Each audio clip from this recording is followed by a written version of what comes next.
চলো বন্ধুরা, এবার আমরা সেকেন্ড ভিডিওটা দেখি। প্রথম ভিডিওটা তো আমরা সবাই দেখেই নিয়েছি, তো সেকেন্ড ভিডিওটায় তারপর আমরা স্নান করতে পৌঁছে গেছি সুন্দর একটা পুকুরে। পুকুরটার চারপাশটা এতটাই সুন্দর ছিল, আবার এই চারপাশের এই দিকটাতে এত গোলাপ ফুল গাছের বাগান ছিল, মানে জাস্ট অসাধারণ।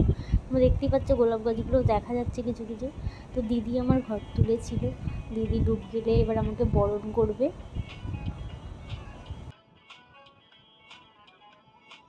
আর দিদিকে এই তুতে কালারের শাড়িটা পরে কি মিষ্টি লাগছে, আর বরণ করছে কেমন একটা শাশুড়ি শাশুড়ি মা ফিল হচ্ছিল যেন।